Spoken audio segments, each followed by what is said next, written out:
America, land of the free, home of the brave, and currently, a giant pressure cooker of political rage simmering on high.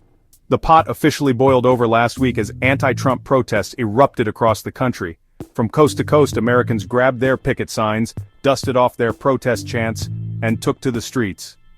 This wasn't just a few disgruntled citizens either. This was a full-blown, nationwide outcry against the policies and direction of the Trump administration. The sheer scale of these protests is hard to ignore.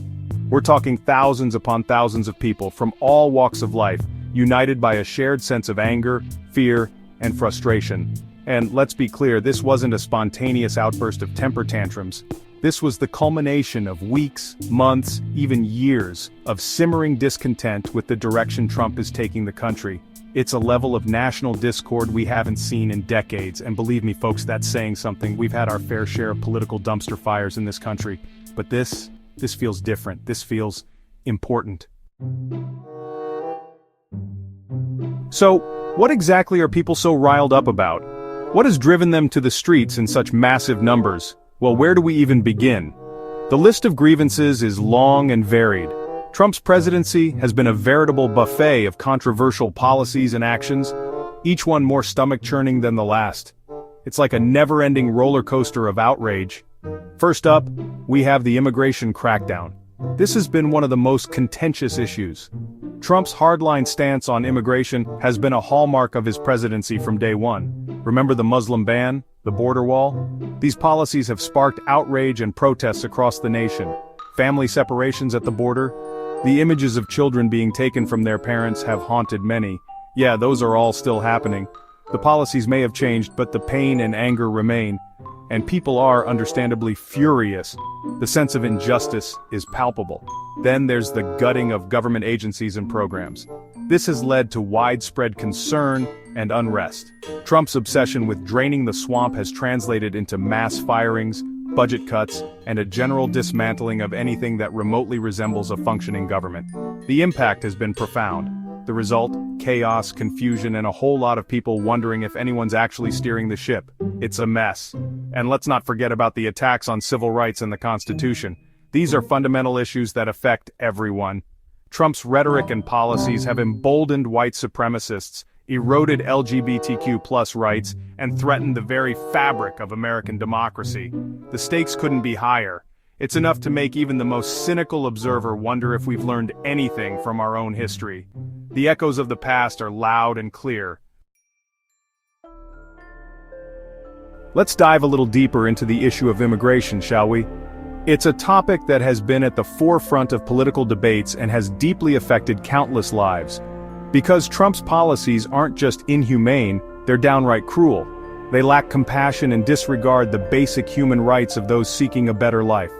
We're talking about families being torn apart at the border, with children being locked up in cages and parents being deported without a trace. The emotional and psychological toll on these families is unimaginable. It's the kind of stuff that would make even the most hardened dictator blush. The sheer cruelty and lack of empathy are staggering. And yet, here we are, in the supposed land of the free, witnessing these atrocities firsthand. It's a stark reminder of how far we've strayed from our values. And it's not just happening at the border. The reach of these policies extends far beyond affecting communities nationwide. ICE raids are becoming increasingly common in communities across the country, spreading fear and terror among immigrant families. These raids disrupt lives and tear apart the fabric of our communities. The case of Kilmar Abrego Garcia is a prime example of this heartless approach. His story is one of many that highlight the flaws in the system. He was mistakenly deported to El Salvador, a country he hadn't seen since he was a child. Imagine the confusion and fear he must have felt. His family is still fighting to bring him home, but their case highlights the human cost of Trump's immigration policies. The struggle for reunification is a long and painful journey. These aren't just statistics, folks. These are real people, with real lives and real families. Their stories deserve to be heard. These are real people, with real lives and real families, and they are being treated unjustly. And Trump is treating them like criminals, simply for wanting a better life. It's time we stand up and demand change. Remember when Trump promised to drain the swamp in Washington? Well, he certainly drained something, mostly it seems, any semblance of competence and functionality within the government. He slashed budgets, fired experienced officials, and replaced them with, well, let's just say not the best and brightest. The result? A government that's barely functioning. And the cherry on top of this bureaucratic sundae? Appointing Elon Musk, the tech mogul with more money than sense, to lead the charge, as the head of the Department of Government Efficiency, Doge. Yes, Doge, like the meme. Yep, you heard that right. The irony is almost too much to handle. The guy who once tweeted that he was going to buy Coca-Cola and put cocaine back in it is now in charge of making the government more efficient. It's like putting a fox in charge of the hen house. What could possibly go wrong? Well, quite a lot, actually. Well, apart from the mass firings, the dismantling of essential services, and the general sense that the inmates are running the asylum, everything's just peachy. Or so they want you to think. At least that's what Musk wants you to believe. He's a master of spin, after all. But the reality on the ground is far less rosy. It's a mess. Just ask anyone who's tried to navigate the bureaucratic maze that is the Social Security Administration lately. It's a nightmare. Or anyone who relies on government programs for their health care, which are now in disarray, education, or basic needs. The impact is widespread and devastating. They'll tell you that efficiency is just a fancy word for chaos and neglect, and they're not wrong. Section 5, A Fight for Freedom, Echoes of the Revolution. It's fitting that some of the largest protests took place in Massachusetts, the birthplace of the American Revolution. After all, this is a country founded on the principles of liberty, justice, and resistance against tyranny.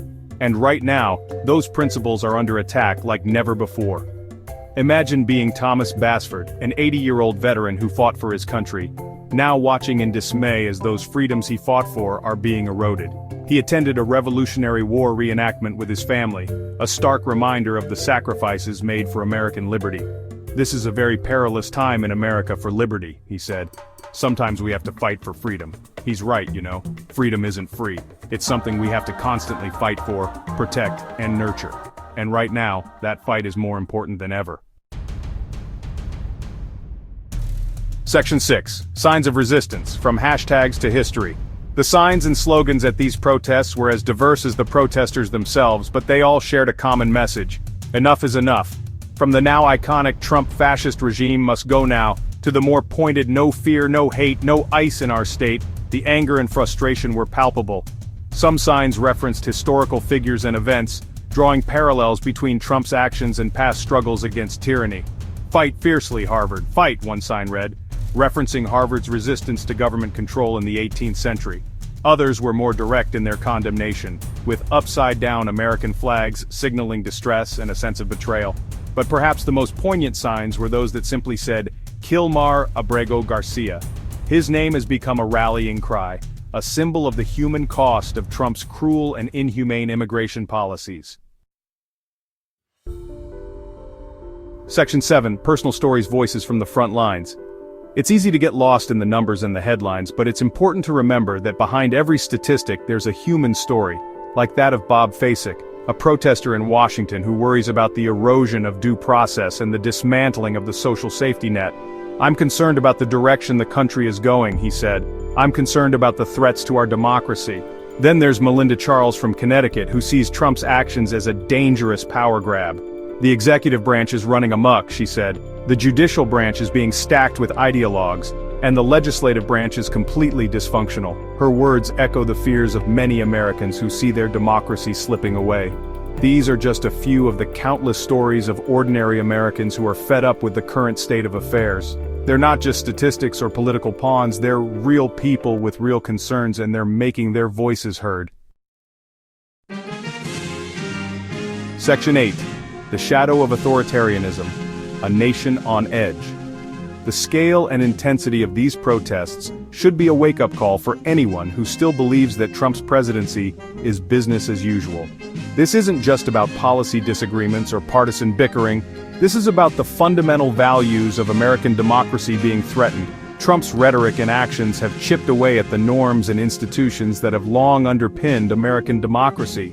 His attacks on the free press, his disdain for the rule of law, and his willingness to exploit racial and ethnic divisions for political gain have all contributed to a climate of fear, uncertainty, and division. The question now is, will these protests be enough to turn the tide? Or are we witnessing the beginning of a dangerous slide towards authoritarianism? Section 9. A turning point, the future of American dissent. It's too early to say what the long-term impact of these protests will be. But one thing is clear. Americans are engaged, they're angry, and they're not going to take it anymore. The fight for the soul of America is on, and it's a fight that will be waged in the streets, in the courts, and at the ballot box. These protests are a sign that the spirit of resistance is alive and well in America. They're a reminder that even in the darkest of times there is always hope. And that the arc of the moral universe may be long, but it bends towards justice. The question is, will we be the generation that helps it bend? Or will we stand by and watch as it snaps? The choice, as always, is ours.